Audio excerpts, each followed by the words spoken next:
2030 여성들의 마음 건강에 빨간불이 들어오게 하는 키워드 4가지를 뽑아봤는데요.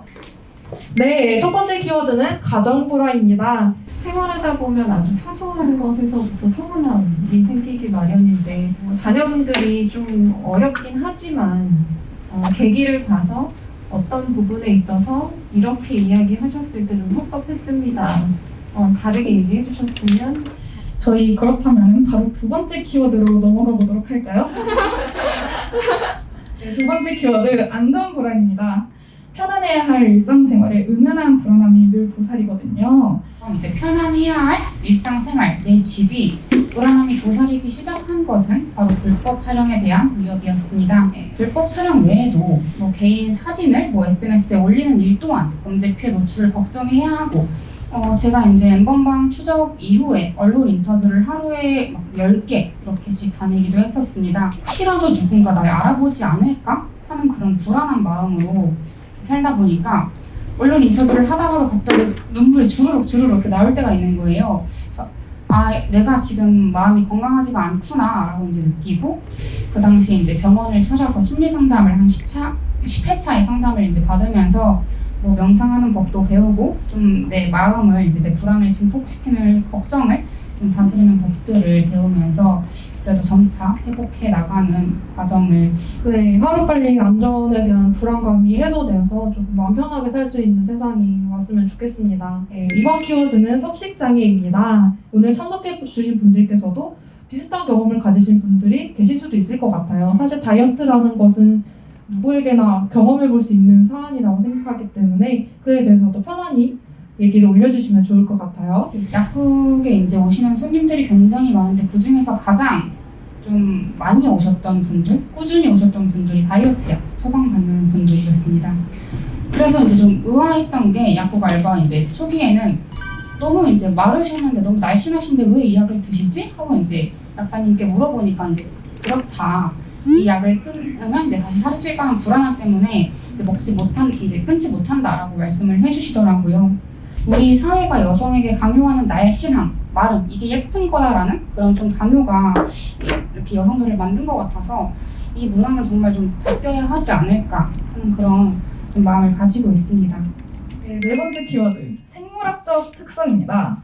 우리가 여성이기 때문에 우울감을 느끼게 하는 것들, 대표적으로 임신, 출산으로 인한 산모 우울증이나 이외에도 생리전 증후군 등으로 인한 우울감 등 사회적 요소보다는 신체에서 일어나는 변화에서 기인한 것들입니다. 누구에게라도 하고 싶었지만 아무에게도 하지 못했던 이야기. 지금부터 톡 해보겠습니다. 네, 첫 번째 질문은 오늘 기분이 어때?입니다. 오늘의 기분이 어떤지 이모티콘도 괜찮고요. 조금 더 구체적인 말도 괜찮고요. 모두 올려주시면 좋겠습니다. 모니터를 부수고 다들 조금 대단한 하루를 보내고 오신 것 같은데요. 저희가 앞서서 나눴던 이야기들을 통해서 조금 더 깊은 이야기를 나누기 위해 사전에 미리 사연을 받아봤는데요. 마음이 너무 힘들고 때로는 내가 우울증인가 싶지만 전문가의 도움의 선이 정확히 어디인지 잘 모르겠어요. 시험의 어려움이 자존감을 깎아내리는 지점에 대해 이야기하고 싶어요 라고 사연을 보내주셨는데, 사실 아무것도 준비하지 않는 청년은 본 적이 없어요. 내가 준비한 것들을 잊지 않으셨으면 좋겠어요. 목표한 것을 이루실 때까지 지친 마음 좀 이렇게 잘 달래서 꼭 원하는 곳에 취업하실 수 있었으면 합니다. 다음은 섭식장애 관련 질문입니다. 스스로 음식을 조절하지 못해 죄책감이나 자괴감을 느낀 경험 혹시 있으신 분이 계실까요? 주의를 둘러봤을 때 아무래도 운동보다는 굶는 게 더 이제 쉽다라고 이제 말씀을 하시는 분들이 있는 것 같아서, 각자 개개인의 문제로 이제 치부를 할 게 아니라 우리 사회가 왜 이들이 이런 생각을 하게 만들었는지에 대한 좀 고민을 같이 해보면서 이것들을 어떻게 해결할지를 좀 정부가 같이 좀 나서서 이야기를 해보는 게 좀 필요하지 않을까 싶은 생각이. 저희가 다음 주제로 한번 넘어가 보려 하는데요. 가정이 편안한 곳이 아니라 책임져야 하는 곳으로 느껴진 적이 있는지에 대해서 저희가 여쭤보고자 하는데요. 전 K 둘째라서 할 말이 없네요. 네. 그렇다고 저희 언니가 또 집안일을 열심히 하는 것도 아니거든요. 안전불안을 키워드로 한 질문인데요. 내가 왜 이런 불안을 가져야 하는지 생각해 본 적 있으신지, 이런 불안감에서 벗어나기 위해서 어떤 것이 필요하다고 하시는지에 대해서 이야기를 나눠보려고 합니다. 저는 좀 충격을 받았던 게 이제 남자 친구 집에 가서 좀 충격을 받았던 게 비밀번호가 654321인 거예요. 비밀번호 안 받고 6543이 장난해? 이랬는데 뭐 누가 들어와, 뭐 도둑이 들겠어, 뭐가 들겠어 이러는 거 보고 이게 진짜 남성과 여성이 일상에서 느끼는 그 불안의 차이는 엄청 크구나라는 거를 되게 절실히 느꼈어요. 혹시 저희 지금까지 나왔던 주제와 키워드를 비롯해서 뭔가 좀 더 나는 이런 이야기 하고 싶은데 라고 말씀을 하고 싶으신 분이 계시다면은 마구마구 얘기해 주셔도 지금 좋겠습니다.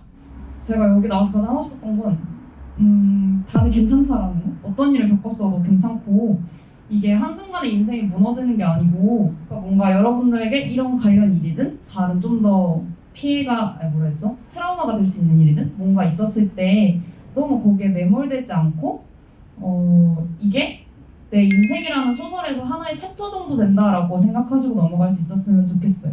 더불어민주당의 이름을 걸고 행사를 하고 있는데 너무 저희끼리만 재미있는 얘기를 하고 갈 수는 없겠죠. 그래서 정책적인 얘기를 아주 조금 넣어봤습니다. 혹시 여성의 전화나 여성의 전화를 포함해서 정책적인 부분을 통한 도움을 받아보신 적이 있거나 혹은 사전에 이미 알고 계신 분이 있으실까요?